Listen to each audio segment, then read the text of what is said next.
Hey guys, it's Parker here, back at part 15? Yes, I think it's part 15 of the Great Ace Attorney 2 Resolve. Okay, yeah, we're starting with the Sholmes' deduction. It's plain to see that this room is in complete disarray. The bed, the table, and the chairs, the lamp, everything's upside down. Almost as if every item in the room had, until recently, been happily positioned on the ceiling before falling straight down into the floor. Every item in the room was on the ceiling. Are you suggesting that? Indeed, the key here is gravity. What? It would appear that technology has at least succeeded in freeing us from the great pull of the earth. For the gravity in this room was reversed and then suddenly restored to normality. Wow. Goodness. The inverted furniture clearly reveals the truth about the part gravity played in this whole business. I mean, what if everything was just like turned over? But what about the other furniture? Ugh, bro, I don't know. I quite understand your skepticism, Mrs. Otto. I too was incredulous at first. However, my conviction in my analysis was cemented when I observed this. An anti-gravity device, almost identical to one that featured in a dream of mine only the other day, in fact. I don't know, looks like a bunch of dynamite bunched up together. But you do you, Sholmes. But then why does it have a clock on it? Because it's a bomb? A most relevant question indeed. That is the timing device that controls when the gravity direction will switch. I don't know, Sholmes. I don't think so. There's clearly a requirement for the engineer to be able to restore normal gravity automatically. And the commotion we heard earlier from the other side of the door was the moment that restoration occurred. I don't know, it sounded like the person was just running away. Yes, the reason why everything in here had been turned upside down is because the anti-gravity device. So you see, we need to look no further to explain the state in which we now finally find this room. The direction in which gravity acts in here was reversed by Mr. Drebber, before being restored to normality in an automatic fashion sometime later by the timer device. I have witnessed precisely the scene in a dream I once had when I fell out of bed.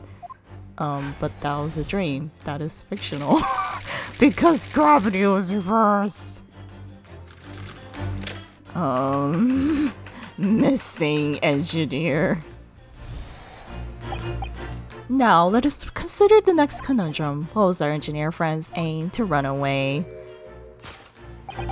Indubitably, the greatest clue we have to explain his actions is above our heads. Yes, how is it possible that there are footprints all the way up there in the ceiling? A question whose answer will lead us neatly to the truth, my dear madame. The reason there are footprints in the ceiling is because of the nearby skylight, her face. Of course, Drebber's aim was singular, to escape.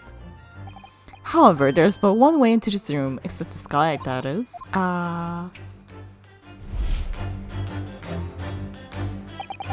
By inverting the gravity in here, Drebber was about to fall conveniently to the ceiling and make his escape via the otherwise inaccessible skylight, leaving those footprints behind on the way.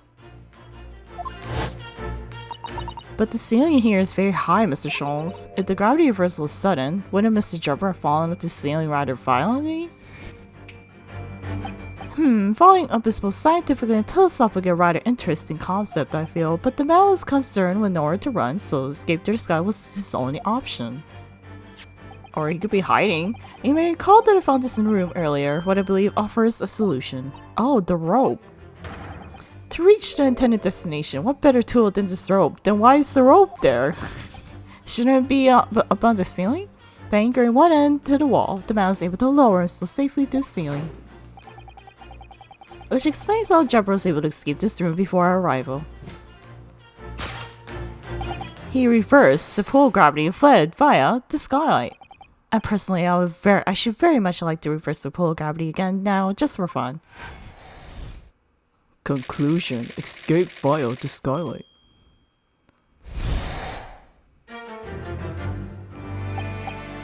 Thus concludes her actual straight deduction of this topsy-turvy puzzle.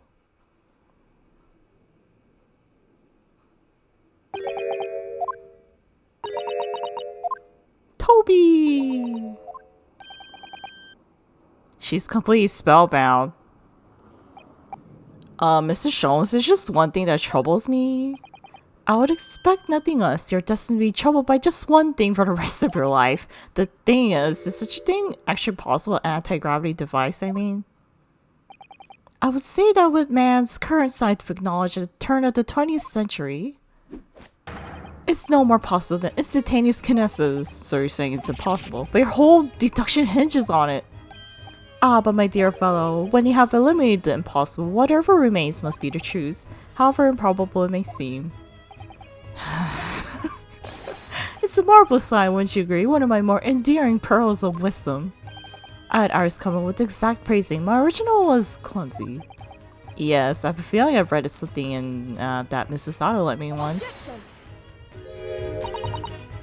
Actually, there's one other thing, Mr. Sholmes. The spell's broken at last. The rope we found was on the floor, wasn't it? Indeed it was, and lonely coils near the wall. But if Mr. Drebber had used to escape in the way you described, wouldn't it still be tied to the wall? Yeah, I said that before.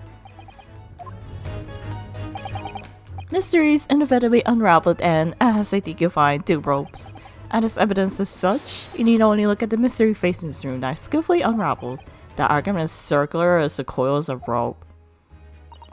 I think perhaps we might need to give Mr. Jones the usual little helping hand. I'm sure with some minor corrections, the great detective's great deduction will lead us to the truth. Yes, you're right. And we must do it quickly before Enoch Drebber gets too far away. If you're ready, then let us resume. Sherlock Holmes' logic and reasoning is spectacular. Oh boy, here we go. Again.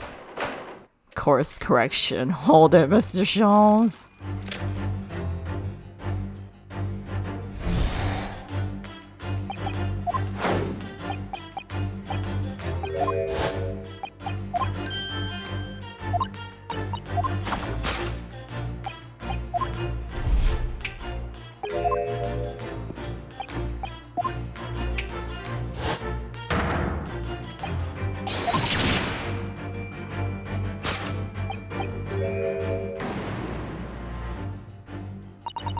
To think gravity could have been reversed in this very room, I find the whole idea utterly enthralling. Only Mr. Jones could conceive of such an explanation, but the man himself admitted it was a scientific impossibility, so... Yes, you're quite right, we must completely discount an idea at once. Oh, that's unusually merciless of you, Mrs. Otto. When you have eliminated the impossible, whatever remains must be the truth. The great detective himself says so, didn't he? Well, while refusing to part with strings and anti-gravity devices, yes, I suppose so. Well, let's see if examining this topsy-turvy scene a little more closely reveals some proof that shows exactly what the gravity room was or wasn't doing. Okay. What is this? Ah, look, Mrs. Otto. When everything seems upside down in here, the safe is conspicuously the right way up. Yes, that's true. But look more closely at the safe's feet. Oh, that's a lot of large bolts fixing on the floor. Think before you speak, that's what you want to say, isn't it? I really put my foot in my mouth there. I certainly didn't say that. Wait, why is the vase upright? Well, I was expecting to find a pretty bunch of flowers in here, that's for sure. Ah, look at that.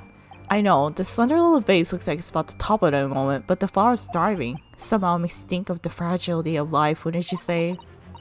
To be honest, Mr. Naruhodo, something else about it made a rather deeper impression on me. The upright face. Percent.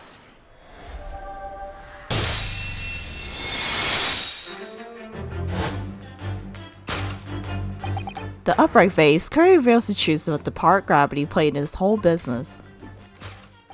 Upon my word, Mr. Hardy, you surpassed yourself by completely turning my argument on its head.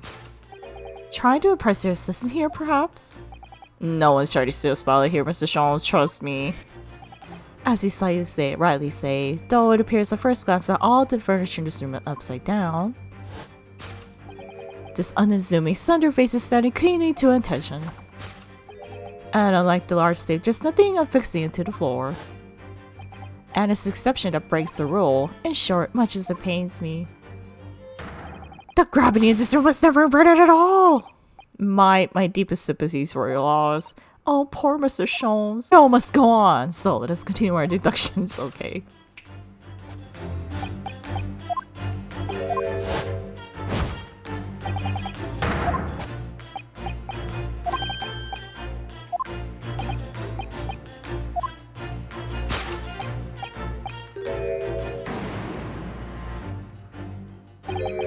He's absolutely determined that this device must have something to do with it, isn't he? I'm afraid the lure of exciting scientific explanation is too strong.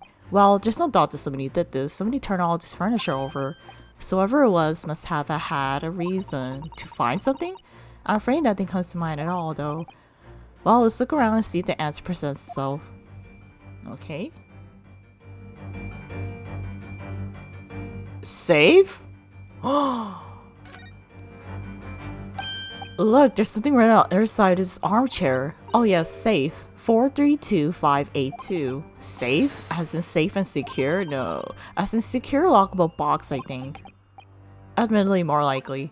Well, there's a large safe bolted to the floor on the other side of the room, so yes. Did Drebber lock himself in the safe? So you mean this number will let us open it? I wonder why it's written here, though. What? Oh my god. Can we examine this? Look, it looks like dynamite to me. In other words, this isn't an anti-gravity device at all, which makes me very curious to know what sort of device it is, but I think for now it's clear that we're looking for an answer elsewhere. Alright. I'll present this then.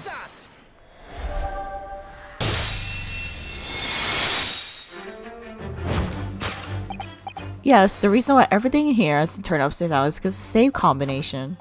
Precisely, I believe, Mr. Naruhodo, that you had a very similar experience once, did you not? Yes, last year, when I bought a lottery ticket and noted the ticket number down on the inside cover of a book just in case.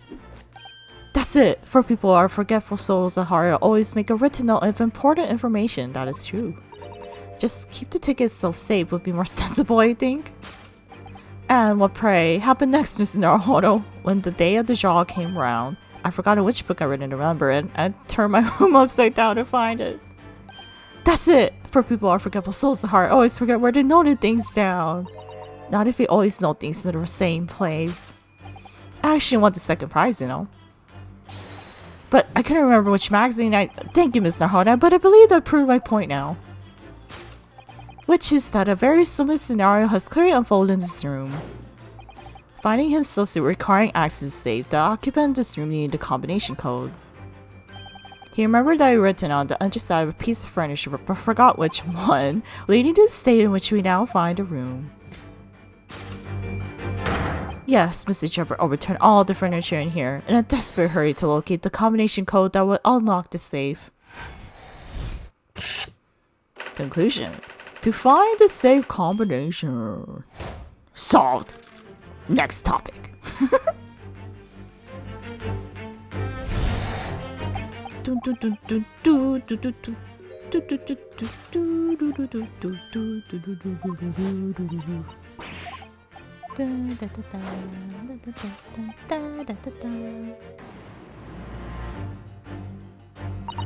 Well, if a change in the direction of gravity can explain it, then how does footprints get there? Yes, I feel as though that particular mystery has just become even harder to solve. I can't think of any other way to explain it at all. Oh, life was so much simpler in those halcyon days when gravity could be reversed. Those minutes ago, and those halcyon days never existed in the first place. Well, I suppose we must simply put our face in Mr. Sholmes and observe the area in more detail. Putting our face in Mr. Sholmes is what gets us into these situations in the first place. The book. The shoe? It's hard to believe, but there's a shoe up there, look. Oh yes, and there are more footprints in this little balloon too. Perhaps the shoe was thrown up there and became lodged, do you think? If so, then judging from the number of footprints, it must have been thrown up several times. Why would anyone be throwing shoes up at the ceiling, though? Oh dear, that's beyond me, I'm afraid. What? Is it the shoe? Take that!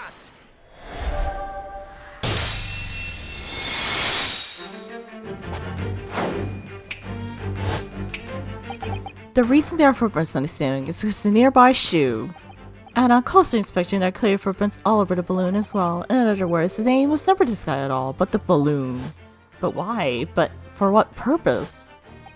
A green balloon. That seems somewhat familiar. Did they try to destroy the balloon? Ah, it was a piece of green balloon's envelope that Miss Naruhodo Iris found at the scene.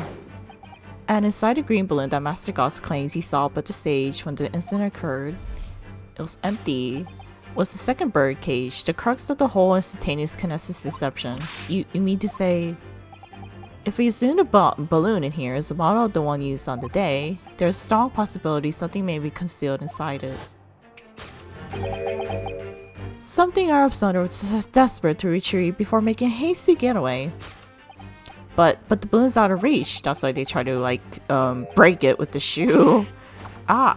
Most probably, Drebber intended to tear a hole in the envelope by sailing it with a shoe. However, this Empress retorted when the shoe itself became prisoner to his lofty heights. I mean, he could have just thrown a knife instead. Oh dear, it just when you examine that balloon. If only there was someone who could see inside. You may recall that I found this in the room earlier, which I believe offers a solution. Oh, the rope.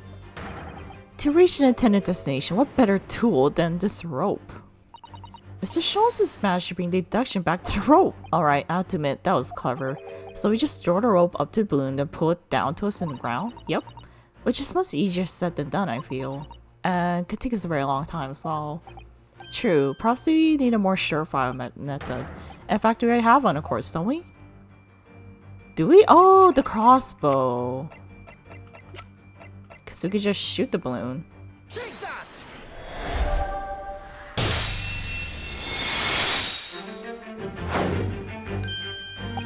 To reach the intended destination, what better tool than this crossbow? That was found at the scene, in fact. And in all likelihood, belongs to Mr. Drebber. If the man had only brought it with him that day, he could have avoided losing his shoe at such a critical time as this. So, shall we? Your curiosity is deeply stirred, no doubt, my dear fellows. What is that Enoch Drebber has hidden inside the balloon?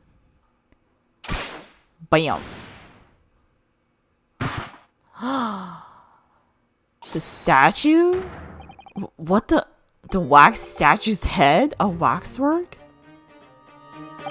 Indeed it is. A waxwork head inside a metal mask. A mask that's shoved tight and fastened with a strong and quite impenetrable lock. So we can't see the face inside, that means. Just a moment. This is the head of a waxwork model? Does that mean... Oh goodness! I see you joined the dots, Mrs. Sato. Excellent. Ah, of course, a headless waxwork model. The case of the abducted Madame Tussauds model that you largely solved. It was only the head of the killer that was still missing. Indeed it was, but I believe Madame Tussauds will now have to settle her sizable account with me. This, as you have now surmised, is the head of the infamous professor. Yes, but why is it here? Because Drebber took it. Confirms my suspicions. The man responsible for stealing the professor from Madame Tussauds and returning it sans tete earlier today was none other than Enoch Drebber. This is incredible. Professor Hairbane's case and the waxwork abduction they're inextricably linked by Enoch Drebber's workshop. Dun dun.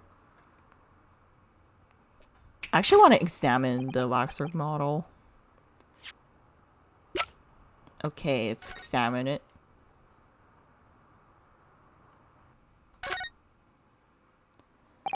This lock does look very strong, doesn't it? There's definitely no way you can ruin the mask that yourself was put on you. What a terrible way to treat someone, even a convicted criminal. I know, it's starting to make me livid, actually. Mrs. Naruhodo, please. I mean, just think about it. Imagine if you had an itch on your cheek all of a sudden, you'd be utterly helpless. Well, yes, that's true, but I'm not sure that warrants quite so much anger. Oh, right, sorry. Well, it appears a logical pleasure cruise has come to an end, my dear fellows. All that remains is, yes, to speak with the architect of this adventure. I think he's in the freaking safe. You mean Mr. Drebber? It seems quite impossible to escape via one of the skylights. Obviously, the man must still be here in the room. What? And his location? If you simply reflect on the journey made together during this seduction. He's in the safe. Because he knows the safe combination? So he probably escaped the safe because he's like, oh, I have nowhere else to hide. The safe. Must be the... Large safe. Take that!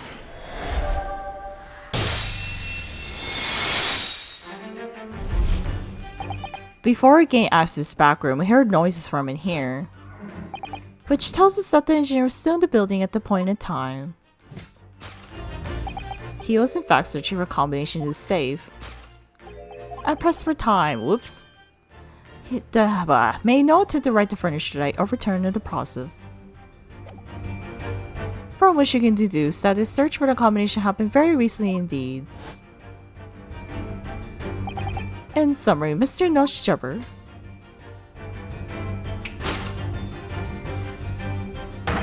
is at this very moment inside the safe. Thus concludes her action's great deduction is topsy-turvy puzzle.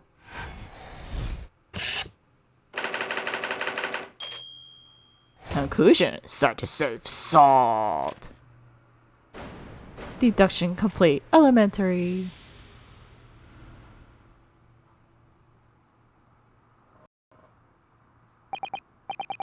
So, Miss Naruhodo, I think perhaps it's time to end this game of hide and seek, don't you? By opening the safe, you mean?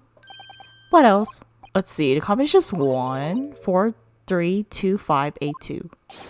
I knew that! Alright then, here it goes. Sure you did, Richard Unisuk, sure you did.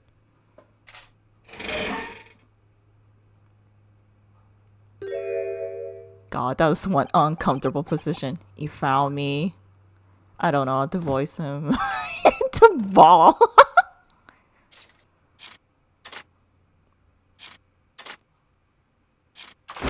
What are you, a robot?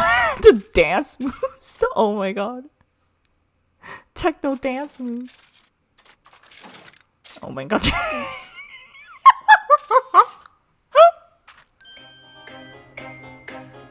Those are some nice dance moves. Holy shit.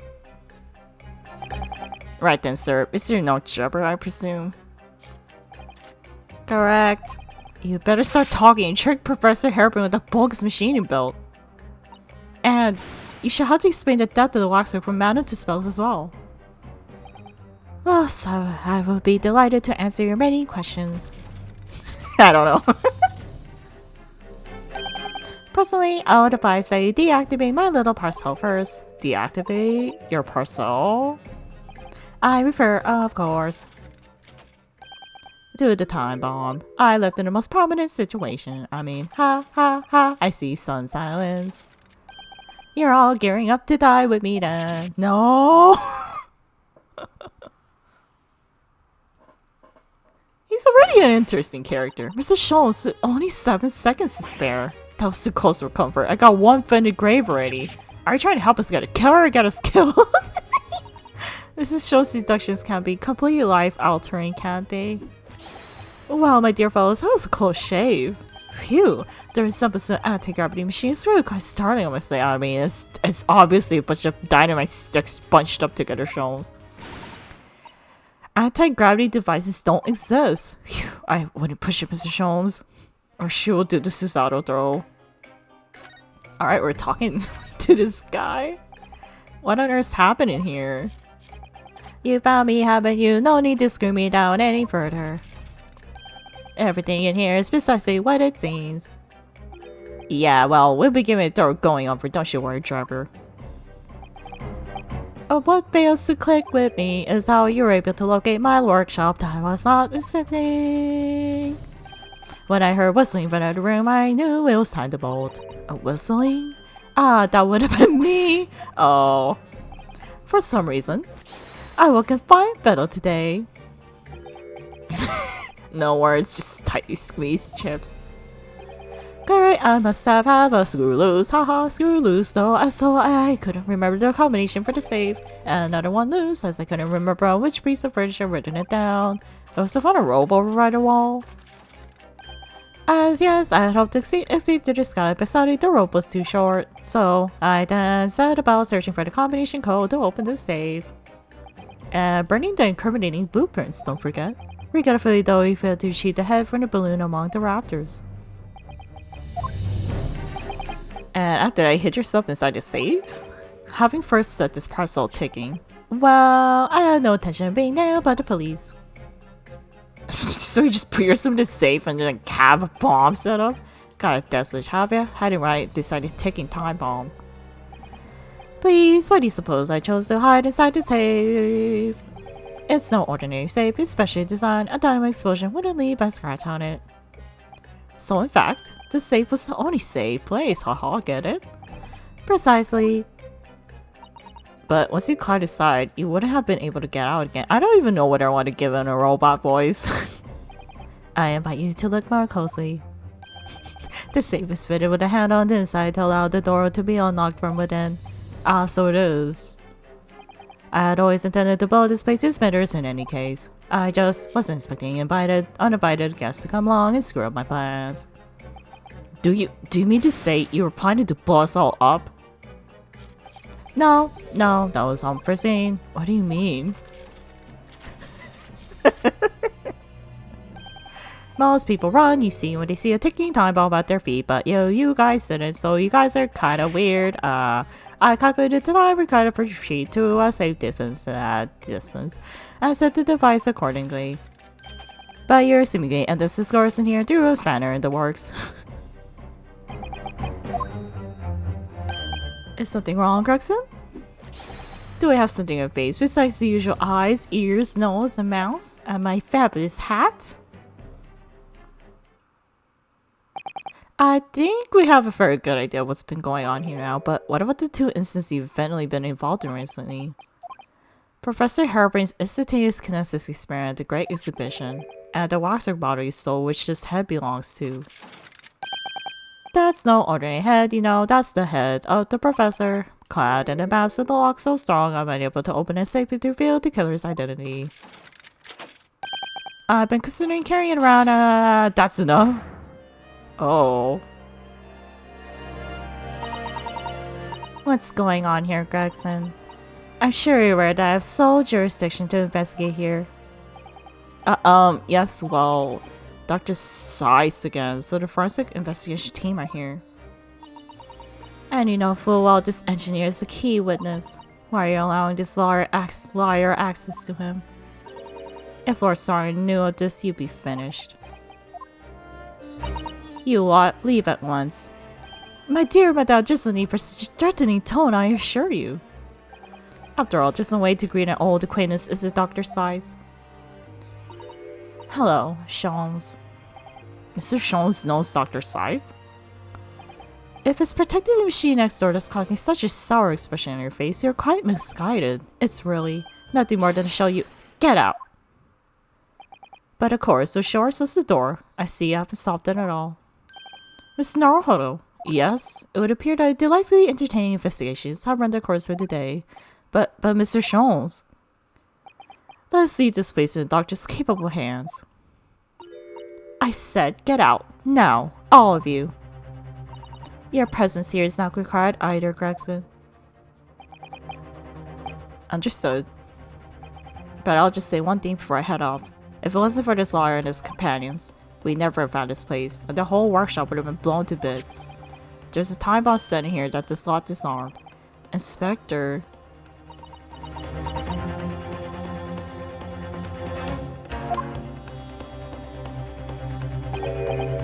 Ga ga ga. Something giving you a chuckle, has it, Drebber? So sorry, didn't mean to offend. You're quite right, of course. You did disarm the time bomb, didn't you? Yes, you did disarm that one. What are you? That one? Yeah, you mean? Ga ga ga. There's another one?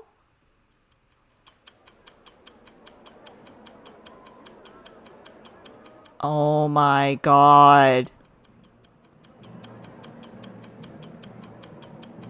No.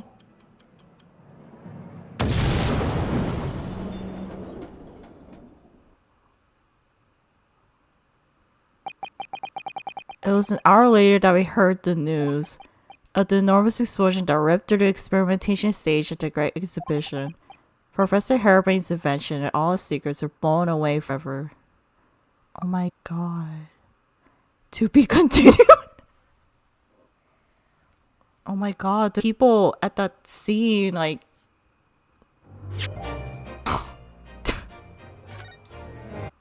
Oh my god, like dealing we're dealing with a freaking terrorist here. Good morning to you, Mrs. Naruhodo. Good morning, Professor. Ready for today's proceedings? I hope so. I should be. Even, good morning, my dear fellows. Oh, Mr. Scholes, you're here. You didn't oversleep. Why, naturally. A true gentleman stands shoulder to shoulder with friends in battle at all times. Thank you. I really appreciate it. I'll see you later then. Now, Professor, we need to remain calm in the courtroom today. Yes, do try your hardest not to enter the witness stand uninvited again. Yes, I will. I really, my dear fellows, I must interject. Oh, you're still here, Mr. Jones. What's the matter? Sure, you have overlooked some praise, have you not? To be cast in my direction, Sorry, I don't follow. Must I spell it out? I, the great Herlock Jones, the greatest detective of worldwide acclamation. Arose at some ungodly hour to be here now, first thing in the morning. A miracle, you must agree. Well, if I must agree, then... As you know, my sleep is quite impregnable. Iris had employed her full gamut of tactics. She pulled the covers off, shook me, poked both cheeks, punched me, and kicked me from the bed. Then she poured a boiling cup of latest experiment to blend in my face at the last. I was bestirred. Are you serious right now, Shows? Oh my god. Oh my, Iris has been busy. Iris doesn't have it in her to go that far. She's too nice. I sense the bitter spirit of a fellow scientist. One who relishes the infinite possibilities of blending tea. I'm the one worthy of praise. You're not, Iris. This is my victory. No, it's not. I feel like you lost in some way. Sorry to cut in. Oh, Inspector Gregson, good morning. Gregson, my dear fellow, what a grim expression. It's a delightfully early hour. Oh, I don't know. Maybe because I've been confronted with a grimmer expression, eh? Dear me, are you going to take that insult lying down, Professor? What? What? I don't know! Poor Professor. Anyway, here's the paperwork we asked for. What paperwork? I took the liberty of requesting yesterday. I have a feeling it may prove useful. You wouldn't believe the hoops I had to jump through to get this brought out the archives. What's it about? It's the professor's autopsy report. That mass murderers who killed 5 members of the aristocracy. He was found guilty in a cold trial 10 years ago now. It was all done under wraps. And was quickly executed soon after trial. It's on here. Oh. Okay, let's read the autopsy report. Condemned prisoner. Redacted for confidentiality. Pseudonym, the professor. Death by hanging confirmed at midnight, 17th June. Courtney Stevens. The same name Dr. Seiss has. So she has a kid, right? So I assume she married and her last name changed from Stevens to Seiss. Okay, so the same coroner, who's Dr. Seiss, did the freaking autopsy. Okay. I don't know what to say. Thank you, Inspector. Yes, much obliged, Gregson. Slowly lot at the outage, just doing what I can, and shouted the great Detective Sholmes, of course.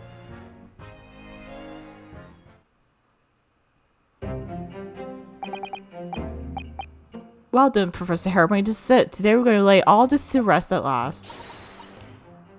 I wish you the best of luck, Professor. I suppose he'll be in there today, will he? Drebber. Yes, we expect the prosecution to summon him as a witness. I'm so amazed that I should find him just one day. I really only boast so much. Guys, I want to defend it. The trial's but to resume kind of make a writer corporate and watch. So, are we just gonna like brush over the explosion that happened? This is it then. The final chapter. Funny. My heart's racing a little. The final chapter of the 3rd case. I've not felt this before actually. This strange foreboding. As if something's going to happen in this trial that I'm not ready for. But I can't let that distract me from the only thing that really matters. Finding the truth. Alright. Let's go, Marino Duke and Susato.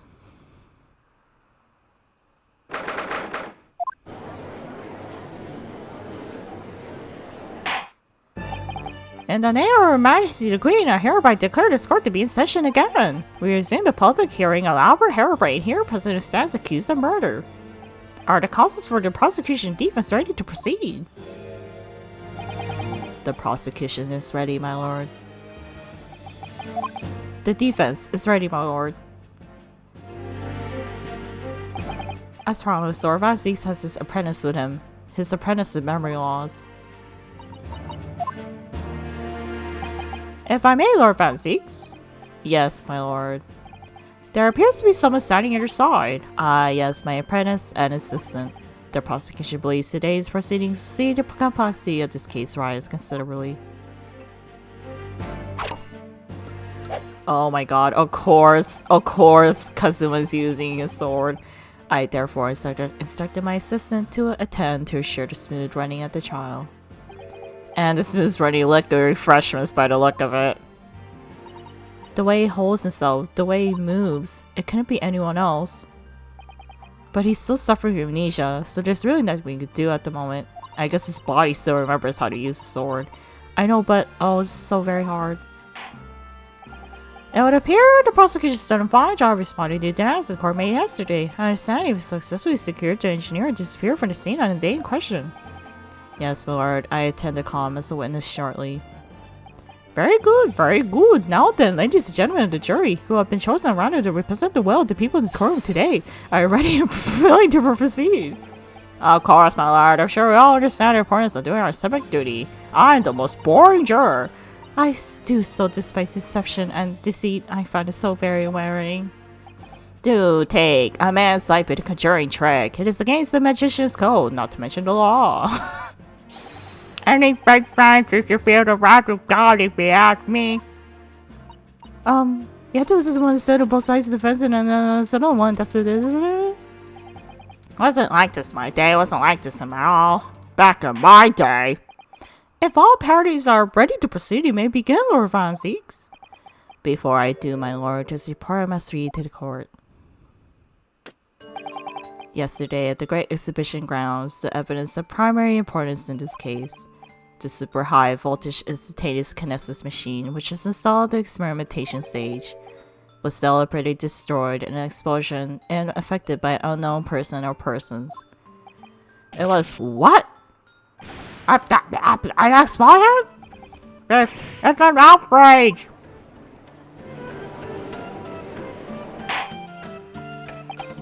Yes, I heard this great news yesterday. Scotland Yard submitted a report to my office in the evening.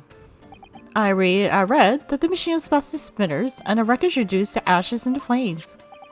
I have here a photographic print of the scene taken in the wake of the explosion, so I'm guessing everyone was okay? Just except for the machine? It shows what little remains of the machine. Yeah, it's a terrible business. He did it to destroy the evidence, did he? That Enoch Drebber. The court will take this print as evidence, counsel. Okay. I want to look at the evidence. Oh boy, we have so much evidence for this case. Okay. Oh boy. Whoa, what's under here?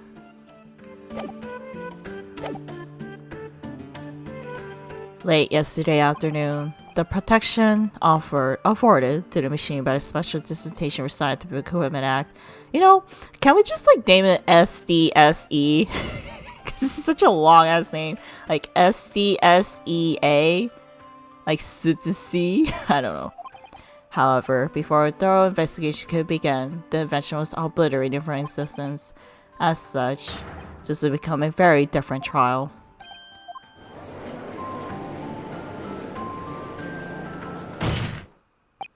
As it stands now, no evidence on which to draw meaningful conclusions. The authenticity of the kinesis machine will remain forever in obscurity. Indeed, a most unfortunate state of affairs. However, one thing remains clear. The victim's death was the result of the actions of the accused. Of that we can be certain. For as the accused himself was operating the machine and it ultimately caused his loss of control. As Lord Van Zieks rightly states, it's a very different trial now. The accused accepts responsibility for his part in the events that transpired. He acknowledges that Mr. Aston died as a result of the accident caused by his machine's malfunction. However, unbeknownst to the professor, he was being deliberately deceived by a pair of very clever fraudsters. Names, Constable, please! The engineer, Mr. Enoch Drebber, and the victim himself, Mr. Odie Asman. So what exactly were these two men up to behind the defendant's back? The defense attempts to expose the information, thus establishing the unequivocal innocence of the defendant. Thank you, Consul. The positions of the prosecution and defense has been clearly stated. Lord, if I see someone, your first witness, please. At once, my lord. The prosecution calls the engineer, Mr. Enoch Drebber, to the stand. Oh boy. State your name and occupation for the court. Name, Enoch Drebber, occupation. Hard to pin down, I would say. See the black monocle? Yes, why do I feel so? I've seen it somewhere before. Oh, you too, I have exactly the same feeling myself. Your file indicates they're currently being investigated in connection with another case. The theft of a waxwork model, is it? A most distorting sounding business. But that has no bearing on this trial, I assure you. Leave it for your mind. I think it's very related to this case, actually. You're familiar with the public experiment carried out at the Great Exhibition some days ago. The accused super high voltage instantaneous kinesis demonstration. Yes, you could say that I am aware of it. There was a terrible accident, wasn't there? It was you, Mr. Drebber, concerning the vast machine used in the experiment. Or so our investigations indicate. Can you confirm your involvement? Yes, I constructed it in precise accordance with the blueprints, but that's all. Are you sure? Then the court will be very interested to hear your thoughts about the machine, I'm sure.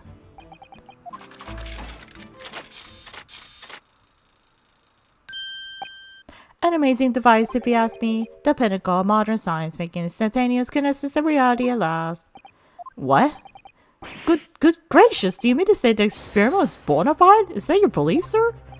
Yes, that's very much my belief. Such a waste that it blew up, but I blew up that experiment. But I've already established the machine was nothing more than a prop for an elaborate conjuring trick. You've established nothing of the sort. All that was shown during yesterday's proceedings is that the same outcome could have been produced by means of stage trickery. The defense merely proposed the method and demonstrated its feasibility, nothing more. But we procrastinated long enough if you witness you and I'll give her formal testimony about the machine I constructed for purpose of the demonstration at the Great Exhibition. Understood.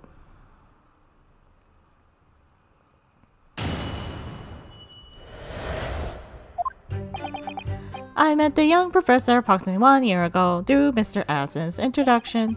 He provided me with the blueprints and I constructed the machine to its precise specifications. It was no trick. If the whole show was a fraud, it would have required a body double. Tell me, did the victim have a twin? All the spectators saw the birdcage appear above their heads and crash headfirst into the crystal tower. A terrible accident, I grant you. Perhaps the science on which the machine was built was swallowed somehow. A body double? That goes without saying, surely. To get the impression that something was moved when in reality wasn't is a basic conjuring principle. But Dr. Seiss said that there was only one person at as the victim. The deception cannot be achieved without substituting the original fake at some point in performance. But would I be right in saying you haven't managed to establish anything along those lines? Incidentally, the prosecution has already confirmed that Mr. Aslan had no twin siblings. It's my understanding that this witness is well versed in conjuring artfulness. But such sounds do not indicate what he was actually able to accomplish what he claims, namely the construction of what, by all accounts, must have been an extremely complex scientific machine. Whatever do you mean? Yesterday's proceedings brought the true nature of past exploits to light, Mr. Drebber. Indeed it did, my lord. As a swindler who preys on innocent scientists to elicit government grant money through conjuring know-how. Yes, it's true that I possess considerable knowledge of stage magic. But crucially, my scientific knowledge more than matches than any academic in the field. Investigation of witnesses workshop attests to that claim, my lord. As evidence, the police found this Royal Society trophy for young talent science there. Yes, it's true. We spotted it there ourselves. It's a back massager. If a hypothesis is sound, it can always be forged into a physical manifestation with sufficient skill. Though it may have sold the secrets of some deceptive wiles to simply talentless scientists in the past. Would you therefore assert that the explosion of the machine was an unfortunate accident, or, of course, a deliberate act of murder carried out by misuse of the science?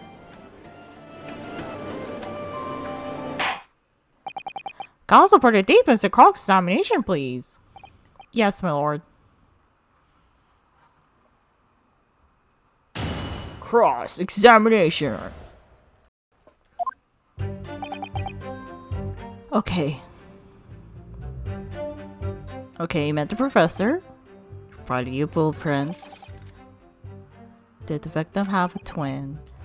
All suspected saw the birdcage appear.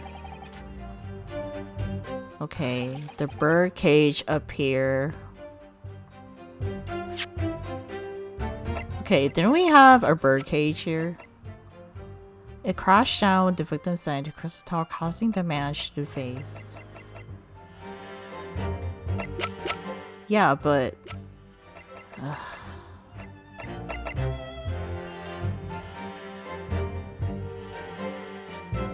It crashed down with the victim inside. So I don't know, would there have been a body double? We examined the birdcage that crashed into Crystal Tower ourselves. As you can see, the cage, which is wooden construction, has sustained damage in one particular spot. Following the explosion, it fell some 30 feet into the glass of the Crystal Tower. That level of damage to be expected, surely. I agree, the damage itself is entirely understandable. What doesn't make sense? It's the location of the damage. All the breakages in the wood are at the base of the birdcage, not the top. What are you saying? That's the opposite of where they should be. That's right, my lord. The birdcage was sustained is damage in space. So it reports that the birdcage falling headlong into the crystal tower, yet the damage is at the bottom. The only way to settle these two facts is accept that there were two birdcages in play that day, which were at some point switched. So one was damaged at the top, and then this one is damaged at the bottom. Switched during what wasn't a scientific experiment at all, but an elaborate piece of stage trickery.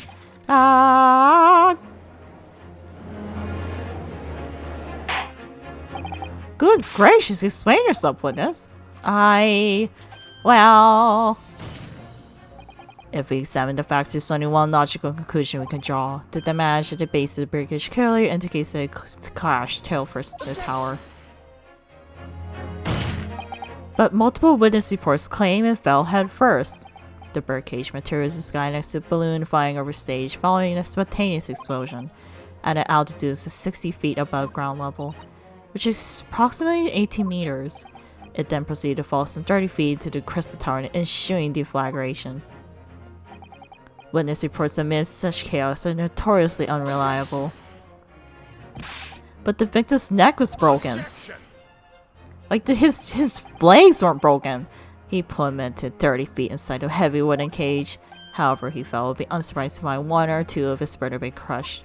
But his legs weren't broken. If it was broken at the base, his legs would break, not his neck.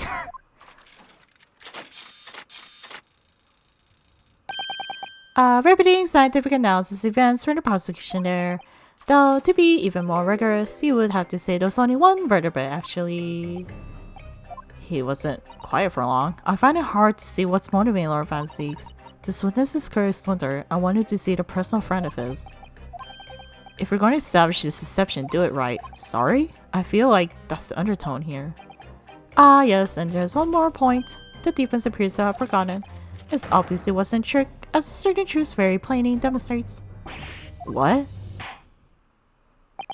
It seems to me that the cross-examination had better continue until we resolve this matter. Mr. Drebber, remember your testimony which details of this truth. Of course, we must treat the matter scientifically after all. Ah, I nearly had him there. We'll get you next time.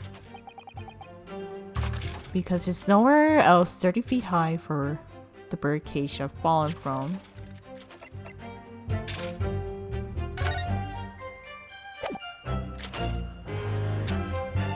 Okay, let's look at this actually. I was just looking at this and then I just gotta like go back to the photograph here that we have gotten right now. Doesn't this look like a freaking hole? Yeah, I noticed there's a hole here. So could the birdcage have fallen through the hole to underground? And then they switched the birdcage? Is that what is going on here? Okay. Experiment sketch. This is a diagram of the experimentation stage and its surroundings.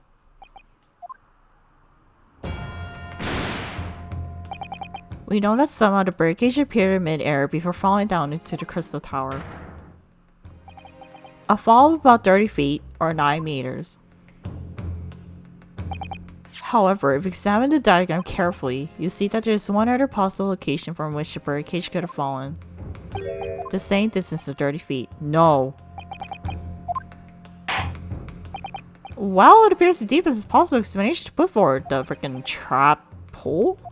Go ahead, Counsel. Yes, my lord. Of course. You'll indicate the place to which you're referring in the same diagram. The alternative location from which the birdcage have possibly fallen their crescent 30 feet. Like it could have fallen from here, and it fell down here. So I think that's about 30 feet. Take that! The place I'm referring to is here. But that's where the birdcage would have been to begin with. Which is exactly the point, my lord. Yes, the birdcage was in a machine on the stage. But what we must also consider is the height of the stage itself. Go on, Consul! It turns out the experimentation stage was built at a considerable height above a ground level. If you look at the diagram, in fact, you'll see that it's about the same height above the ground as the moon was above the crash site.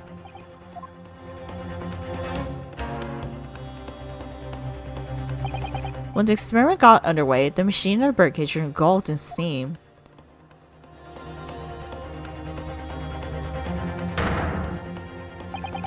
At that moment, the floor of the stage gave way, and if you assumed there to be a void underneath, this birdcage and the one seen by the audience would have fallen at almost exactly the same distance.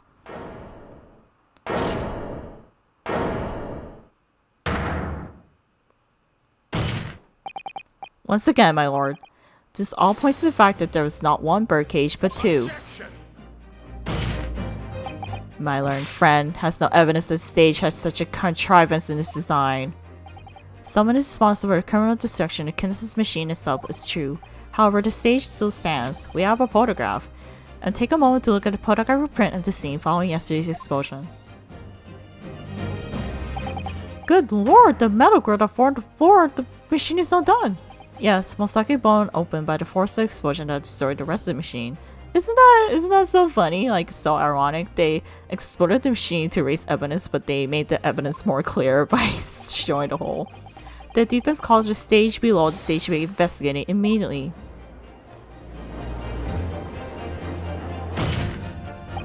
Mr. Drebber. It was you who built the Kinesis machine, which means that it was you who built the two bird cages that are used to carry out this deception.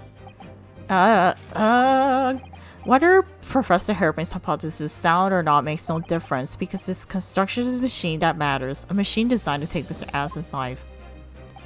And lay the blame firmly at the Professor's door, something that could only have been carried out by you, Mr. Enoch Drebber.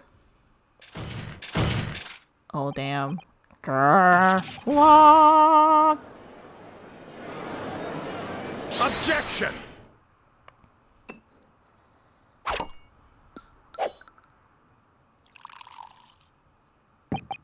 And my learned friend has reached the end of his wild assertions. The prosecution would like to crush the defense's argument slowly but surely. What? Your argument fails to hold water on 2 counts. 2? Firstly, before and after the experiment, this witness went nowhere near the Kinesis machine. Every relevant member of staff for the exhibit has attested to that. And I believe members of Scotland Yard have also been on Washington at every public experiment. In other words, Mr. Drebber had no opportunity to switch to each pair of bird cages. But I've already explained why he wouldn't have needed to. The nonsense with the crossbow, that doesn't bolster your case at all. The man at the spirit stage and the man who crashed into the tower are one and the same.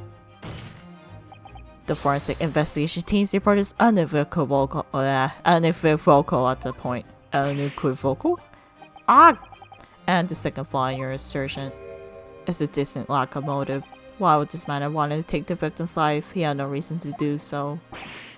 A motive? Do I have to dig up everything myself? I have here a contract provided by the witness. What contract is to store Van Zyke's? The contract into which Mr. Drebber entered with the victim, Mr. Aslan, it reads, Mr. Drebber is to receive 30% of all remuneration from government grants or other income. 30%? Sorry, very favorable contractual conditions. But there's some very important provision built into the clause. What provision?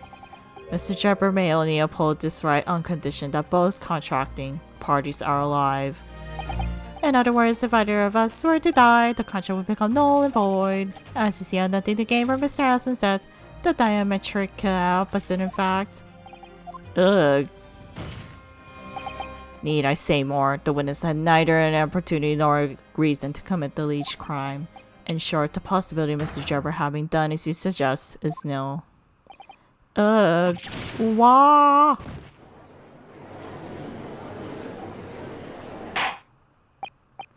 Seems the defense's decision was somewhat wide at the mark. Lord Van Zyke, we will submit the contract as evidence, please.